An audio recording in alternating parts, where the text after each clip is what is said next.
કુળદેવી પૂજાતી હોય તો પૂજજો, કોઈ વેમ રાખવાની જરૂર નથી. અને તમારા પિતૃ પૂર્વજ કે તમારા ઘરે શિકોતર માતા હોય એની સાચા હૃદયથી સેવા કરજો. જેટલા પૂર્વજ કે શિકોતર કે પિતૃ હોય તમારા, એમને તમારી ભેગું રહેવાનું લખ્યું હશે એટલા રહેશે. જેટલી તમારાથી સેવા લખી હશે એટલી સેવા તમે કરજો.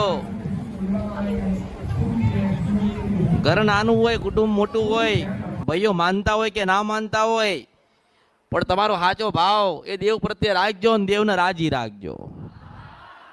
મન દરેકના અલગ અલગ, એટલે વિચાર અલગ અલગ આવશે. વિચાર અલગ અલગ આવશે તો સંપ રહેશે નહીં, અને સંપ નહીં રહે તો દેવ રાજી નહીં રહે.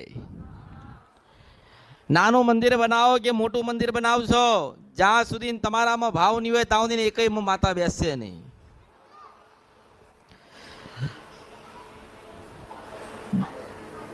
જે કોઈ દેવસ્થાને જતા હોય તમે, તમારું પરિવાર, દર્શન કરતા રહેજો. મેં એવું નથી કીધું કે મને મળવા આવો તો ચોટીલા જતા નહીં, મને મળવા આવો તો રાજપરા જતા નહીં. હું એવું કહીશ કે જ્યારે જ્યારે તમે જે કંઈ કાર્ય કરતા હોય એ કાર્યમાં કદાચ મને થોડી ઘણી યાદ રાખશો અમૃતની મેલડી ને, તો હું તમારો 100% સાથ દેવાય.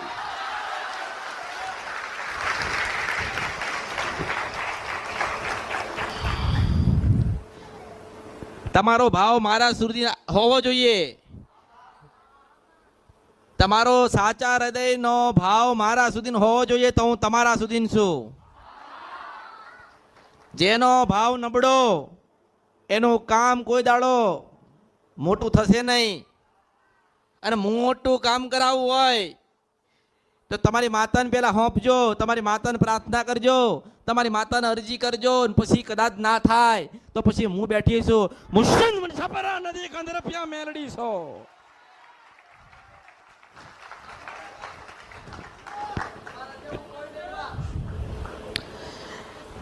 તમારા કુળદેવી દર્શન કરવા જાઓ. ઘરે બેઠી છે, ઘરે બેઠી હોય ને, ઘરે બેઠી હોય કુળદેવી, ચામુંડ હોય, મોમાય હોય, ચામુંડ હોય, મોમાય હોય, રાંદલ હોય કે ખોડિયાલ હોય કે બહુચર હોય, ગેલ કે અંબે હોય, તમે કુળદેવીના દર્શન કરતા રહેજો. કદાચ કુળદેવીના દર્શન કર્યા હશે, કુળદેવીના કીધે રહ્યા હશો, તમારા ઘરે પિતૃ પૂર્વજના દીવા કર્યા હશે, એના કંઈક 5 રૂપિયાનું આલ્યું હશે, એની કૃપાના આશીર્વાદ તમારી પાસે હશે તો તમે દુઃખી નહીં થાવ. તમારા વડીલો, તમારા પૂર્વજો જે ગુનો ભૂલ કરીને ગયા એની સજા આજે તમને મળતી હશે. કદાચ તમારા દાદા પરદાદા 50-100 વીઘા જમીન મૂકીને ભગવાનના ઘેર જાય તો એનો વારસદાર તમે છો. તો કોક માતા મૂકીને ગયા હોય તો આજે એ તમારી જ રહે. તમે ધરતીઓ પર મોડા આવ્યા છો એટલે ખબર નથી, એટલે કહેવાય કે અમે કોઈ દિવસ મેલડીનો દીવો જોયો નથી, અમે કોઈ દિવસ જોગણીનો દીવો જોયો નથી, અમે કોઈ દાડો ચાવણ માતાનો દીવો જોયો નથી. તમે તમારી જગ્યાએ સાચા છો. ધરતી પર તમારા આયે 30-35 વર્ષ થયા ને માતા 200 વર્ષથી આવીને બેઠી છે. એની જગ્યાએ બરાબર છે ને તમે તમારી જગ્યાએ બરાબર છો. પણ આપણે એક ખાસ વસ્તુ યાદ રાખવાની કે ઓળખો તો ઓળખાય. મનથી ઓળખવાનો પ્રયત્ન કરજો. મનથી કદાચ એનો ઓળખી જશો તો દુનિયામાં કાંઈ ભટકવું ને ફરવું નહીં પડે, પૂછવું નહીં પડે. અને મને મળવા આવશે એટલે દુનિયાના બધા એમ જ કહે છે કે માં બધું કરીને આવ્યા છીએ ને બધે ફરીને આવ્યા છીએ, અમે આટલું કરી નાખ્યું ને આટલું લઈ લીધું ને આટલું આપી દીધું. માં પણ અમારે કશું થયું નહીં. તો હું એવું કહીશ કે તમારો મારો સમય કંઈક લખ્યો હશે.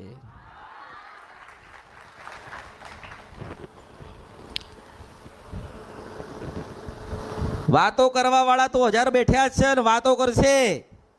અને લોકો આદિ અનાદિ કાળથી વાતો જ કરે છે. અને તમે સાંભળો છો વર્ષો પહેલા 50-100 વર્ષ પહેલા લોકોએ વાતો કરી ચાવણ માતા આવા હતા, બહુચર માતા આવા હતા, ખોડિયાલ માતા આવા હતા. કોઈ કોઈ કોઈ કોઈ ભેટો કરાયો નહીં, કોઈ દર્શન કરાયા નહીં, કોઈ રાજી કરી નહીં. એટલે કહું છું કે શંકર ભગવાનની હાથ જટામાંથી કૂદકો મારી નીકળેલું હું મેલડી છું.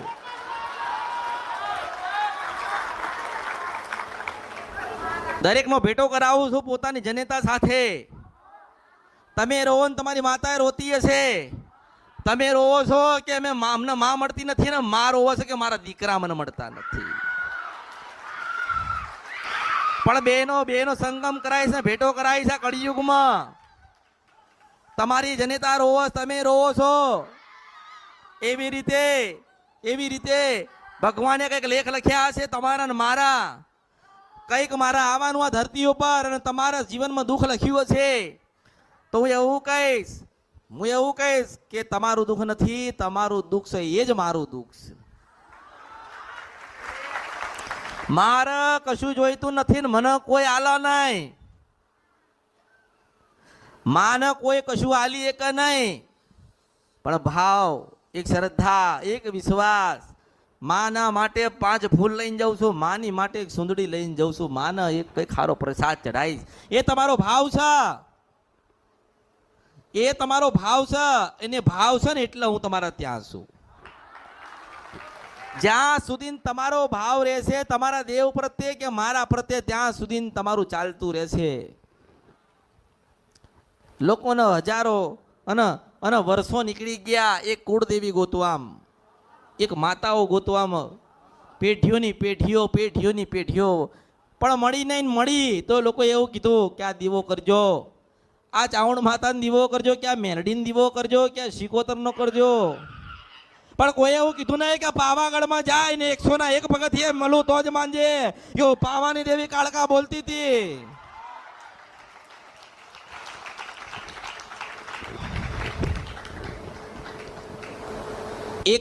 હું એક જ પ્રથમ મેલડી એક એવી છું જેને તમને તમારી માતા સુધી ભેટો કરાયો. તમારા બધાના પરદાદા ને દાદા કહીને ગયા છે કે વાતોમાં તો રાતો નીકળી જાય અને વાતોના તો ગાડા ભરાય, પણ એમાંથી કશું ઉકલતો નથી. પણ હું તો ભેટો કરાવું છું. જેનો જેવો સાચો ભાવ છે એવા ભાવમાં ભેટો કરાવું છું. ભાવ જોઈએ, ભક્તિ જોઈએ, શ્રદ્ધા અને વિશ્વાસ જોઈએ, અને માં જોઈએ છે એવો એક આરાધ નીકળવો જોઈએ. માં જોઈએ છે. માં રાજી હશે તો દીકરાના લગ્ન થઈ જશે. માં રાજી હશે તો દીકરાના દીકરો થઈ જશે. માં રાજી હશે તો સારું ઘરે મળશે. માં રાજી હશે તો સારી વહુએ મળશે. મનુષ્યના જીવનના આ જે ઈચ્છા કહેવાય, મનુષ્યની ઈચ્છા. મનુષ્ય ઈચ્છા ઉધી નથી રહ્યો. તમે જે સપના જોવો છો પણ એ સાકાર થતા નથી. તમે તો સપના જોયા, મનુષ્યએ સપના જોયા, દરેકે સપના જોયા. આવું થશે, આવું કરીશું, આવું બનતું રહેશે.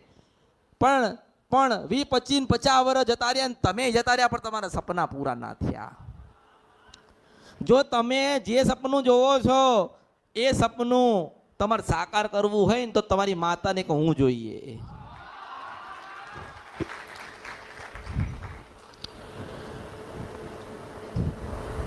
મારા કીધે ચાલો કે ના ચાલો, મારા કીધે રો કે ના રો, પણ તમારી માતાને દુઃખ થાય ને એવા પગલા ના પડતા, એવા ડગલા ના માંડતા.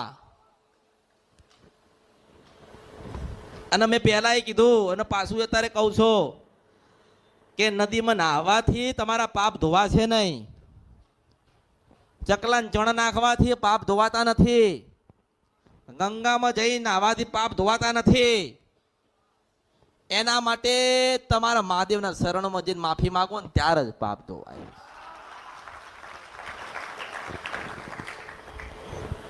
આખી દુનિયાના પાપ કરો, આખું દુનિયાનું ખોટું બોલો ને ખોટું કરીને પછી કદાચ કોઈક 5 માણસને તમે ખવડાવો તો તમારા પાપ છે એ પુણ્યમાં બદલાઈ જાય ખરી? ના બદલાય, નથી બદલાતા.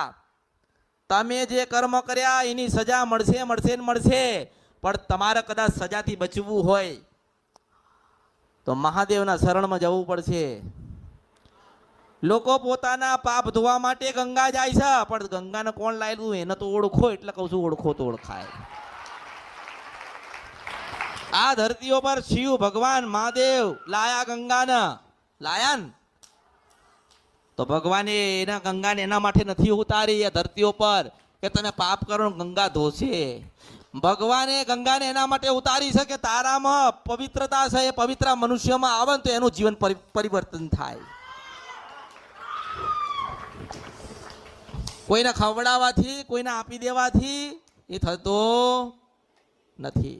અને તમારા પિતૃ પૂર્વજ કે જે કોઈ તમારા દાદા વડવા જે કોઈ ફરતા હોય, આત્માની યોનિમાં ફરતા હોય ને, તો એમને જવું હશે ને, પણ કઈ કર્મ થઈ ગયા હશે એના કારણે એમની આત્માઓ ફરતી હશે. તમારા દાદા દાદીઓ બધા ફરતા હશે.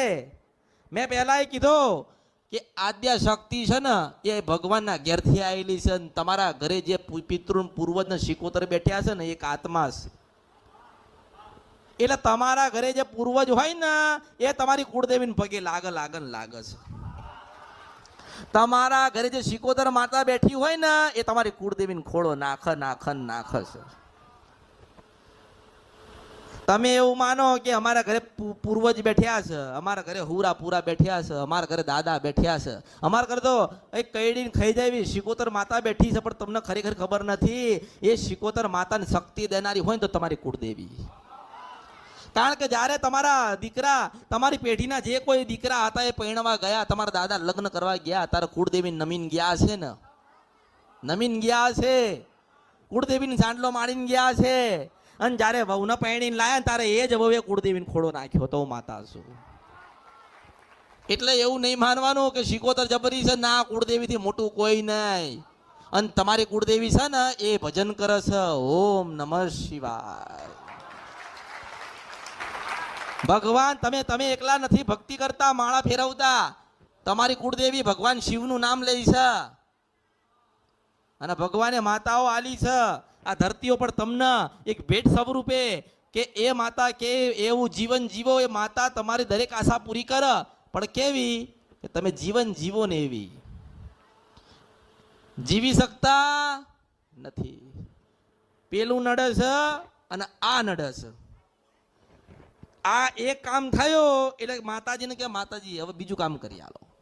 એટલે તમારા ઘરે તમારી માં બેઠી છે, કદાચ તમારા કાનમાં મેલ હોય તો કઢાઈ નાખજો, દાસીની માં જ બેઠી છે.